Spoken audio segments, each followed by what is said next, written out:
Bien le bonjour à tous, je fais une vidéo pour présenter un peu le nouvel objet que j'ai reçu ce matin. C'est ma première vidéo avec de l'audio, donc on va bien voir ce que ça donne. Donc je vous montre déjà l'enveloppe qui est très grande parce que même dans mon sac à dos Xiaomi ça rentre tout juste.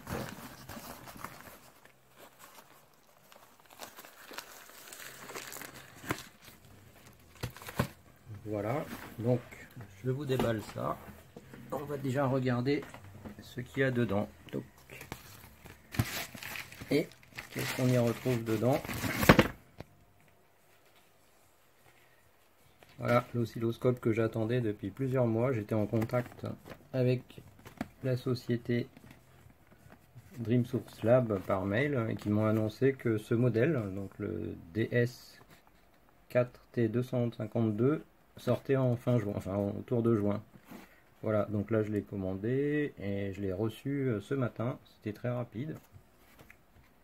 Et donc je vais continuer à déballer ce long carton.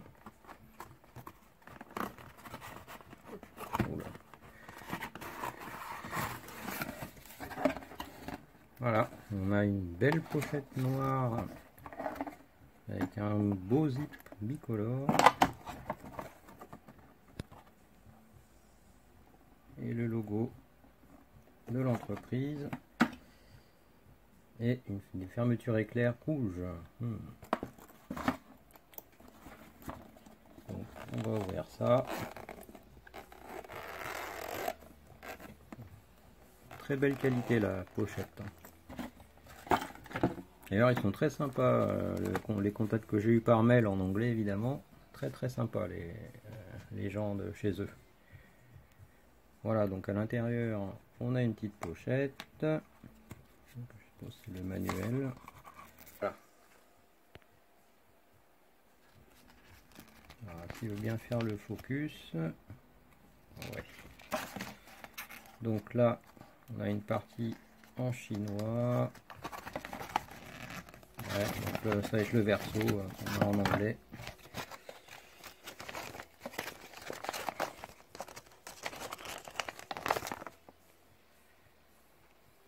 Voilà, donc c'est le Quick Start qui est donc en petit flyer dépliant, donc c'est très pratique. Ensuite, donc on a l'oscilloscope en lui-même et une autre petite pochette dans la grande pochette dans laquelle on a ça explique la taille de la pochette. les sondes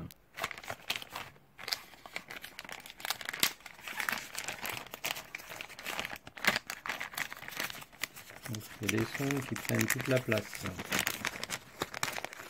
Hop, et voilà, donc on a deux sondes x1 x 10.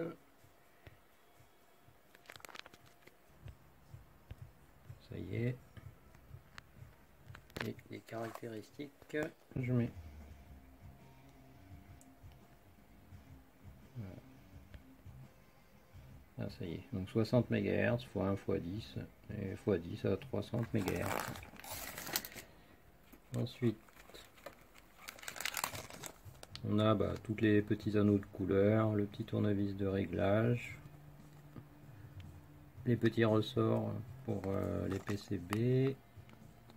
Et voilà, donc le standard pour les pointes de test.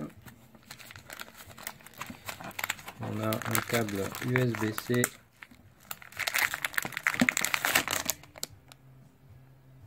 donc pour relier l'oscillo et recharger sa batterie.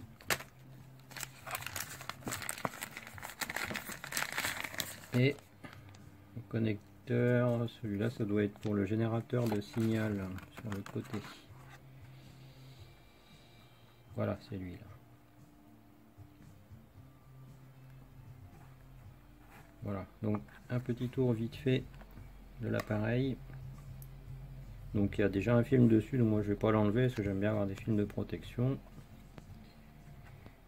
Il y a un HDMI mais qui est, je sais pas trop à quoi il sert. USB-C, le bouton de LED Un pour dire qu'il met, un qui est en charge.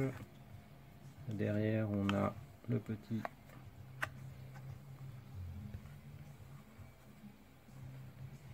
voilà, on a deux angles d'ouverture et le verrouillage pour le fermer.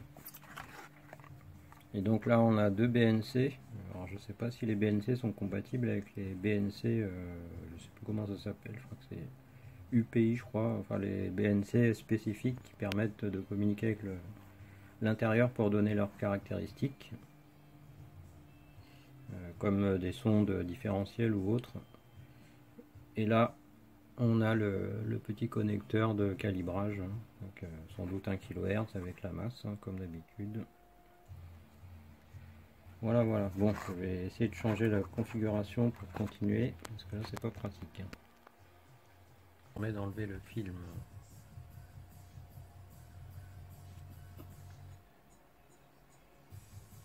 Là. Donc moi je vais pas l'enlever.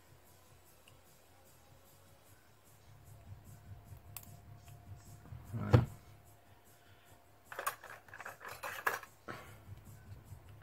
Comme ça, je garde le film. Voilà, donc on va l'allumer. Encore une fois, le focus.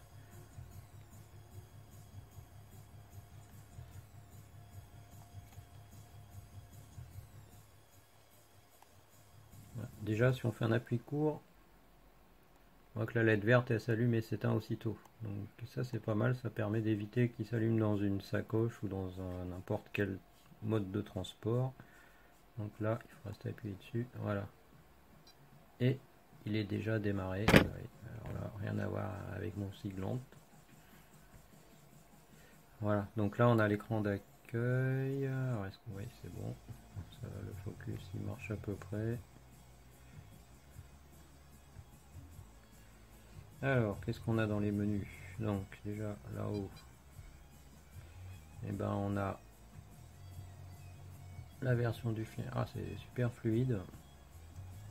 Alors déjà c'est un OS qui n'est pas Android ou Linux, hein, clairement c'est un OS spécifique à cet oscillo. Et on voit donc le modèle, donc le DS4T252 avec le dernier firmware en date, hein, qu'on retrouve sur leur site, qui date de mai, là j'ai regardé, mai 2024, 1.0. Donc il y a bien un FPGA. Bon là le texte est un peu trop long donc on n'arrive pas à lire, mais c'est Wave Engine.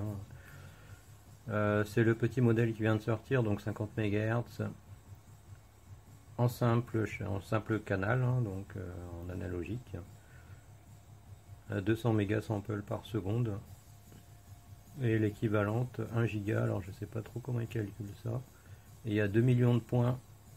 Donc c'est vraiment énorme, hein, comme configuration pour un tout petit oscillo, parce que là il fait vraiment il est plus petit que mon téléphone. Voilà, et puis là, on va pas. Est-ce qu'on va le voir? Non. Ah si, voilà.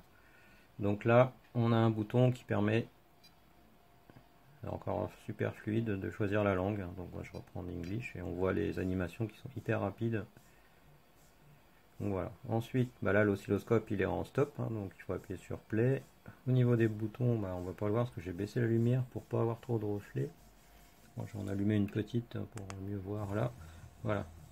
Donc il y a le petit logo Dream Source Larm qui est réimprimé là. Il y a RS ici, donc c'est le start stop. Auto, ah oui, c'est le réglage automatique, et puis on a le bouton power ici. Voilà. Ici on n'a rien d'autre. Voilà. Donc je vais faire le tour vite fait des menus qui ont l'air d'être très complets. Donc déjà le menu trigger. Donc ce qu'on peut constater, bah, voilà, les réglages assez classiques de trigger, mais en plus on a le hold off. Alors ça c'est très rare, hein, sur les oscilloscopes, même les oscilloscopes de bureau, il y en a qui l'ont pas ça. Et ensuite on a un mode automatique, un mode normal, et puis bah, choisir le canal. Alors les canaux s'appellent canal 0 et canal 1, c'est bizarre, hein, d'habitude c'est 1 et 2, mais bon c'est pas très grave. Voilà, ensuite dans mesure, c'est les barres. Donc on retrouve les barres horizontales, verticales. Et en plus, ah oui, là on peut carrément voilà, ajouter les mesures qu'on veut faire. Donc par exemple pic pic pic, j'ai raté mon clic parce que je regarde l'écran du téléphone. Voilà, pic pic. Ici par exemple, je vais rajouter, je sais pas, le RMS. Voilà, je ferai vraiment au hasard. Alors ici, la flèche. Ah oui, d'accord, on peut permuter entre le canal 0 et le canal 1. Alors canal 0 et canal 1, le 0 est en rose et le 1 est en vert. C'est pas courant, mais c'est pas grave, ça change. Bon, ça gêne pas. Donc pour bouger les curseurs, je suppose qu'il suffit de cliquer, parce que comme tout est tactile, cliquer sur... Voilà, et puis là on peut le changer. Et c'est super fluide hein, sur l'écran. Et il fait lui-même les calculs de soustraction du coup de delta en fait directement ici.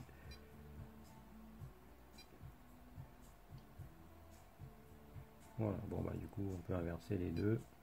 Donc pareil du coup pour la partie X. Donc quand on clique dessus il clignote et c'est là qu'on peut les bouger. C'est pas facile de le faire en regardant le téléphone. Voilà.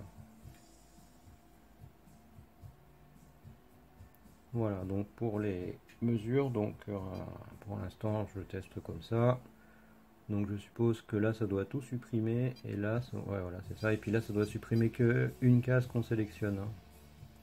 Voilà, c'est plutôt intuitif en fait hein, pour l'instant. La doc, bon, je peux m'en passer. Mort, donc ça y est, plus. Alors c'est quoi le premier? Ah, c'est le générateur, d'accord. Bon, celui-là, pour l'instant, je vais pas m'en occuper. Je sais même pas si je l'utiliserai, mais on verra bien.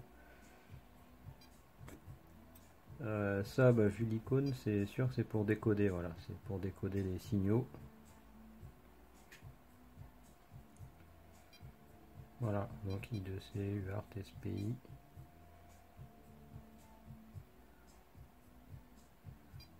Bon, ça c'est voilà, la partie transformée de Fourier avec les réglages. Ça, je suis pas sûr, je vais pas tester là. Donc l'XY, voilà, bon, bah, le mode XY on regardera avec un signal. Ensuite, ah, alors ce qui est bien aussi, je viens de le remarquer, c'est que quand on clique, il revient, enfin il garde la position, donc si je reviens dans mort, il garde la position où on était sur le côté gauche.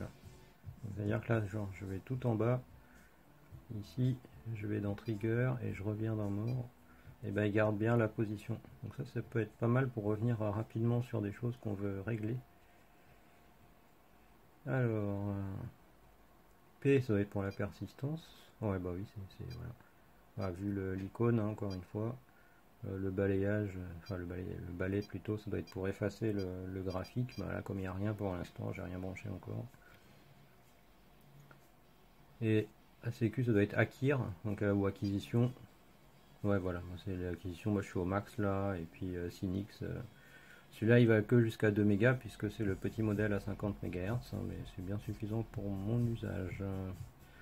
Donc, on peut soit mettre en signe de X l'interpolation ou alors en linéaire. Bon, rien de... Et ça, c'est la grille, d'accord. Background green, donc point plus aller à la croix, que les points, que la croix et rien du tout. Ok, c'est super fluide encore une fois les mouvements, hein. C'est fou. Même le rebond là, on se croirait presque sur un téléphone.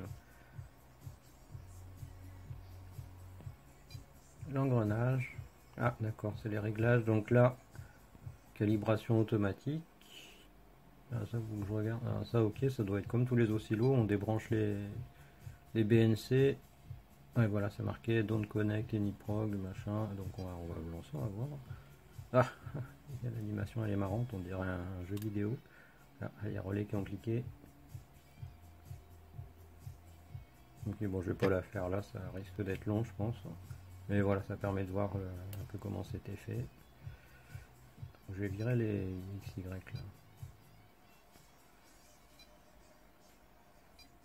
Voilà. Et ça, bah ça, je sais pas, à mon avis, c'est amplitude tuning, c'est pour régler le ou calibrer les voltages, je pense. Il faut regarder dans la notice pour le coup. Ça. Ah, c'est pour sauvegarder les réglages. Donc là, il y a au moins 2 sessions. Et genre, si je essaye de sauvegarder celle-là.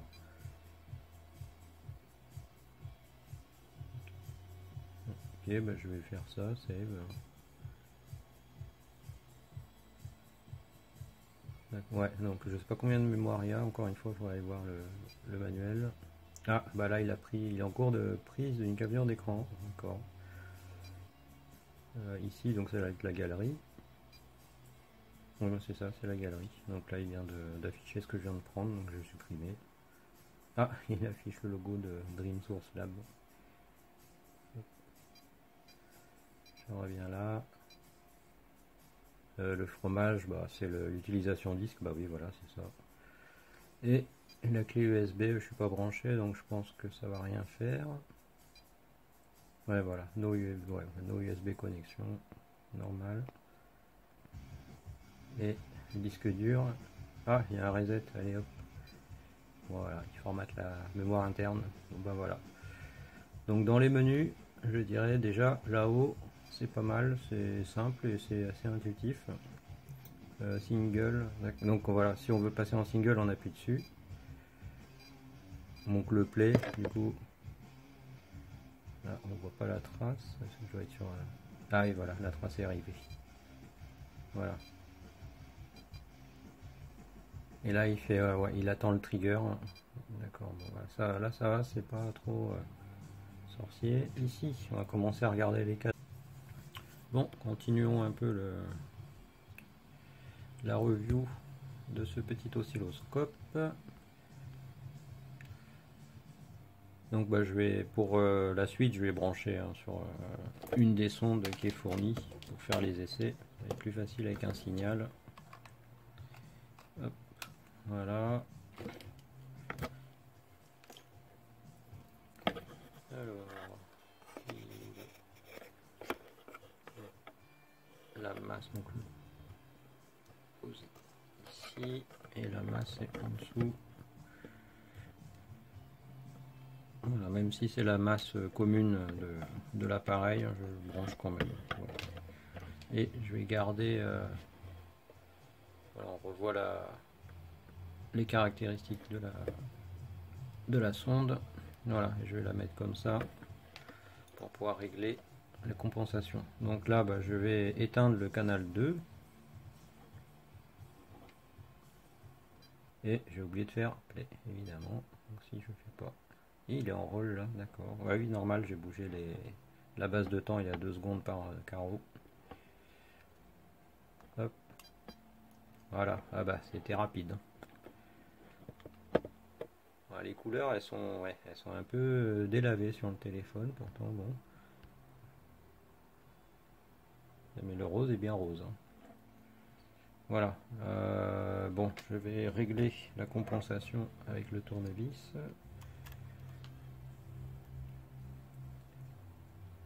D'ailleurs, je vais augmenter un peu. Ah, ça y est. Voilà. Donc voilà, on voit bien le réglage, donc pas de souci.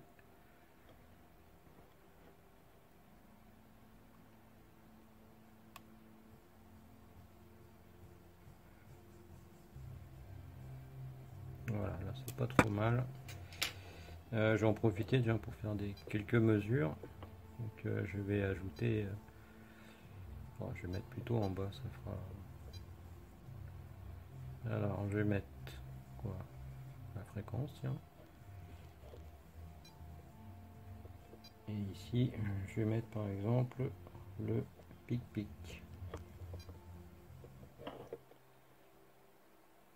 Ouais, il est faible le pic-pic. Ah, c'est normal, je suis en x10 et en x1. Ah bah, ça va être l'occasion de regarder ça.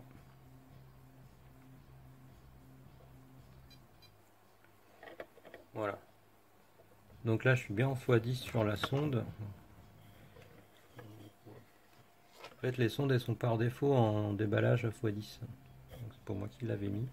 Et par contre, lui il est réglé en x1 d'après ce qu'on voit sur l'écran. Donc on va regarder ça tout de suite. Donc je clique, parce que tout est tactile, ici. Et là on a un beau petit menu qui s'affiche, où on peut allumer et éteindre la voix. D'ailleurs il y a le relais qui cale. On peut régler ici, du coup, la sensibilité verticale. Ici, on peut changer les couleurs. On va mettre jaune pour rester dans le standard.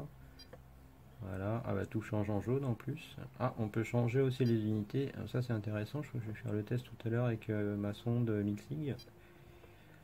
La bande passante, il y a le filtre à 20 MHz, c'est bien aussi. Ça c'est une des nouvelles fonctionnalités que j'ai vues dans le firmware.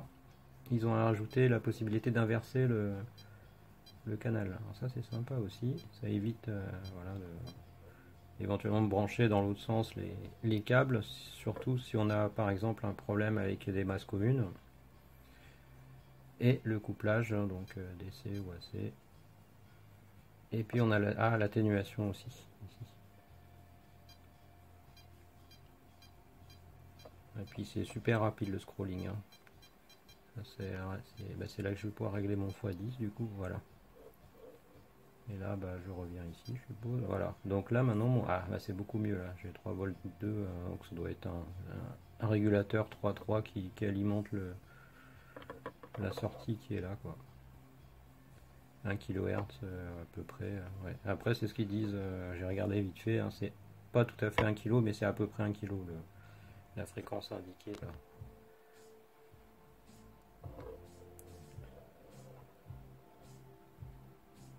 Donc voilà pour cette partie là. Ensuite donc ici je peux tester du coup par exemple les barres. Donc là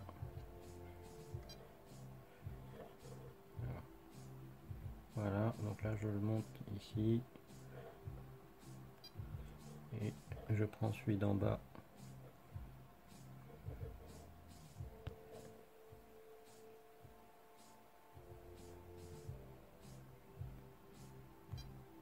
Voilà. Et là on devrait retrouver, alors bon voilà, j'ai 3-7 d'écart, mais bon je suis pas tout à fait tout en haut et je suis pas tout à fait tout en bas, donc voilà, c'est vraiment histoire de montrer le fonctionnement. Alors ici j'ai vu aussi en cliquant, alors si on évite je vais effacer les mesures. Ils ont mis des raccourcis en fait pour changer la base de temps. En fait, sur la première moitié là, en fait, on augmente et là, on diminue. On le voit d'ailleurs au niveau du chiffre là-haut. Donc là, si j'appuie, en fait, on descend vachement bas jusqu'aux 5 nanosecondes pour les 50 MHz. Et puis là, si je monte, là, on va vraiment très vite et on va passer en roll à un moment donné. 20 millisecondes. Ça y est, à 50 millisecondes, on passe en roll mode. Jusqu'à 10 secondes, du coup. Voilà. Alors on voit aussi, on voit pas très bien, mais il n'y a pas encore l'effet d'un oscilloscope à phosphore, donc là c'est vraiment brut la couleur. Et je sais pas s'ils vont mettre à jour le firmware pour le gérer ou si c'est un modèle supérieur qui va pouvoir le faire, mais en tout cas c'est prévu, ils m'ont dit par mail que c'est prévu. Donc je sais pas si ce modèle là va hériter d'un firmware à jour pour gérer justement l'intensity grading là, comme ils appellent ça, ou le digital phosphore effect pour d'autres noms, qui permet justement d'avoir un dégradé de couleur sur l'écran et qui permet justement d'avoir un meilleur visuel des formes d'ondes, surtout quand ça se répète au moment droit, etc. Voilà, donc là-bas je vais réaccélérer un peu, ou au pire je vais mettre en auto. Voilà, hop, il refait son petit truc. Voilà pour cette partie là. Donc je vais passer du coup sur le GBF. Alors je vais débrancher tout ça. Hop. Et puis le GBF, j'ai le générateur, je vais le brancher direct. Ah non, avant, je vais peut-être faire un test avec mon alimentation. Hop, alors ça, du coup, je vais enlever ça. Donc une alimentation qui est bien connue de VVblog, parce que voilà, c'est la lime, je veux bien faire le focus, voilà, la RD 6600P, 6006P. Et j'avais remonté un bug au constructeur et le constructeur a réparé le problème. Je peux vous montrer d'ailleurs vite fait le souci. C'était un problème d'overshot qu'il y avait au démarrage. Donc il m'avait filé la modif à faire, que voilà. Donc je l'ai posté de toute façon sur le forum. Donc il faut rajouter un condo ici là. Donc moi j'avais pas de condo en CMS, donc j'ai mis un condo standard. Et ils ont sorti le firmware qui permettait de corriger la forme du signal. Hop. Et le mien en plus flashé sur le firmware Unisoft. Le firmware Unisoft. Voilà. Donc bah, je vais l'allumer. Je me suis mis un petit logo de démarrage. Voilà. Voilà. Donc j'ai une petite alim 55 volts. Donc je vais refaire le test de démarrage de la lime. Comme ça on va voir ce que ça donne. Donc le plus simple, je vais faire banane. Donc je vais mettre des bananes ici. Là. Hop, voilà.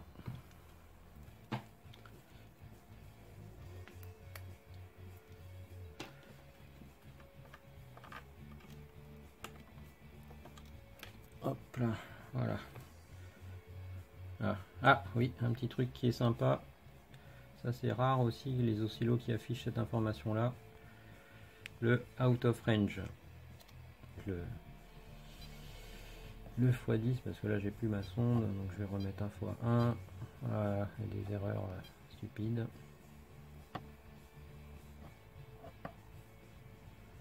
Voilà, là c'est mieux. Donc là du coup je vais redescendre. Non, ah voilà, donc en faisant un slide. Ou alors on peut. Voilà, je vais laisser un volt par carreau.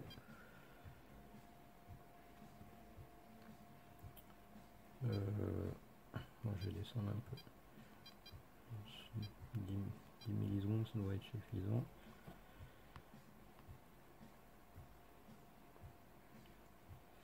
Donc, trigger, je vais faire un single.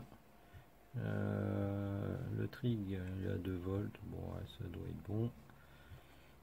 Donc, voilà, il fait le wait for trig. Donc là, j'éteins la lime et je la rallume. Voilà, là, on a un beau démarrage. Voilà, alors je vais faire un peu plus d'acquisition. Je vais faire un wait. Voilà, donc il n'y a plus du tout de problème d'overshot. Hein. J'avais posté tout ça sur VVblog. On voyait un grand pic là et ça redescendait et après ça se stabilisait. Donc maintenant avec le condo et le firmware qui sont sortis depuis l'an dernier, tout a été corrigé là-dessus. Voilà, donc là on voit bien, aucun problème. Voilà, donc pour un petit test de démarrage d'alimentation, donc bah, je débranche un petit GBF, voilà, c'est le JDS 6006, encore une fois, je vais acheter sur les conseils sur VVblog, je crois aussi encore, hein, il me semble. VVblog. Voilà, donc bon, je vais sortir deux. On va essayer. Ah, je vais aller un peu court. Bon, je vais me décaler un peu. Il y a des menus aussi là-haut. Voilà, donc le backlight. Et puis le bip, il est très marrant le bip parce qu'en fait, quand on change aussi la tonalité. Voilà. Voilà, donc je disais que le son est pas gênant, donc d'habitude je le coupe dans tous les appareils, mais là il est assez discret. Ça me fait penser au bip qui est très discret du ST42 là, que je vous conseille si vous ne connaissez pas. C'est la petite pince LCR que j'adore et que j'utilise assez régulièrement. Je vais faire un petit démarrage vite fait comme ça, le Shannon Tweezer ST42. Voilà. Et l'IFI pareil. Son bip est très discret. Et pas gênant du tout. Alors, encore une fois, l'écran il a du mal à je sais pas ce que c'est, mais voilà, il est gonflé aussi, mais on ne le voit pas. Voilà. Donc c'était un condo de 220 35 volts, donc je le décharge, bien évidemment. Et là, je vérifie que je suis bien en auto. Alors ça c'est une demande que j'avais faite, mais Shannon il n'a pas fait la mise à jour encore pour changer la forme des icônes. Je sais, on ne sait pas si c'est encore en auto ou pas en fait quand il est lancé. Là on est en auto, mais après on le voit plus. Donc voilà, vous allez voir la vitesse à laquelle il va me choper le condo. Voilà. Et il fait 153 et 500 milli de SR. Donc il est complètement cuit, hein, c'est normal. Une petite parenthèse. Là c'est un gonflé aussi, 1025. Donc on voit qu'il est gonflé. Hop, c'est reparti. Alors je l'ai pas encore. Voilà. Voilà, alors lui il est archi cuit, hein. 59 micros et 29 ohms. C'est complètement délirant. Hop, donc là voilà, j'ai mis pour revenir sur le. Mon téléphone il chauffe, hein, pas habitué à faire ça. Donc canal 1 3 kHz 3 volts, canal 2 3 kHz 3 volts, et j'ai mis une phase de 90 degrés, comme ça on a un petit déphasage qui va être intéressant pour regarder un peu la forme. Voilà, bon alors le plus simple, hein, on va passer en gueule. Voilà, auto. Et j'ai oublié d'allumer la voie 2. Voilà, ah, voilà, parfait, parfait, parfait. Alors c'est marrant, c'est lui. Je vais vérifier, je vais descendre le signal. Est-ce que c'est lui qui me l'a monté tout seul ou c'est moi qui avait... Ah non, c'est lui qui représente en fait... D'accord, donc au lieu de... Alors, par exemple, si je mets le 1... Voilà, si je les descends tous les deux, je refais auto. D'accord, moi il y a un algorithme un peu bizarre alors, sur le positionnement des courbes, mais il est paramétré pour pas mettre les courbes ensemble. Et quand on est sur les courbes, d'ailleurs, on peut aussi, en cliquant, au lieu de cliquer ici, en cliquant sur l'écran, on a accès.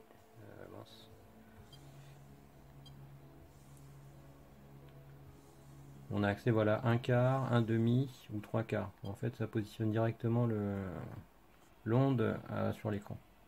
Voilà, donc là on voit à peu près les couleurs. Et je vais passer en XY pour regarder un peu ce que ça donne. Donc c'est dans mort, XY. Voilà, bah, j'ai bien un beau rond, parfaitement rond d'ailleurs, donc pas de souci.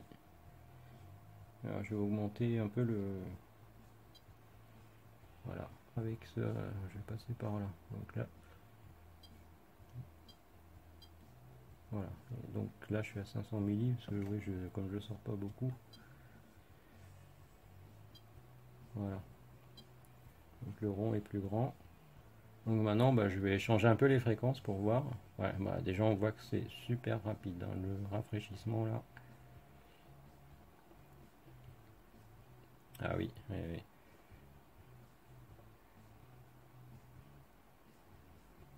Alors, ce qui est pas mal aussi, c'est qu'on peut inverser directement les deux canaux.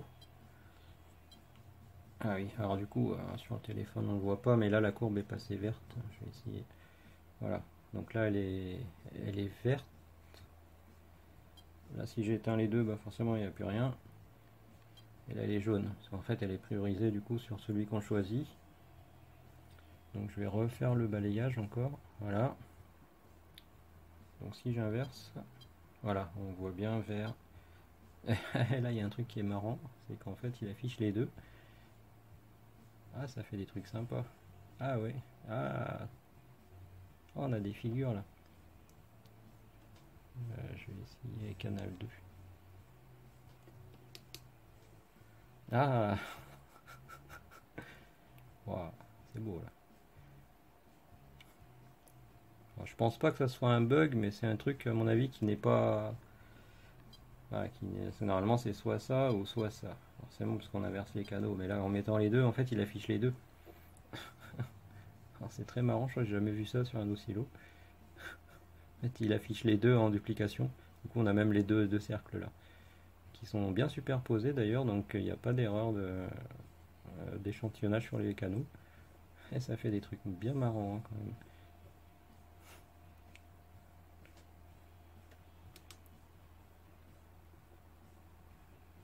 Ah ouais, c'est vraiment rapide. Ah, vache.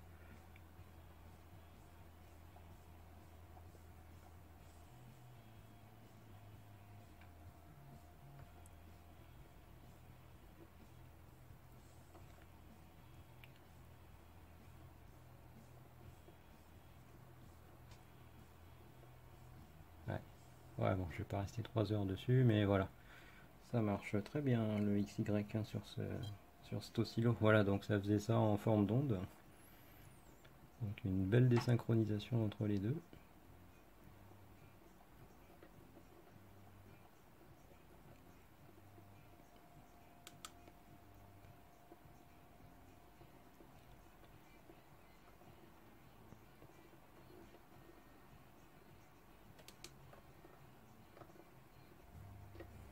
Si j'active les deux, ouais, voilà.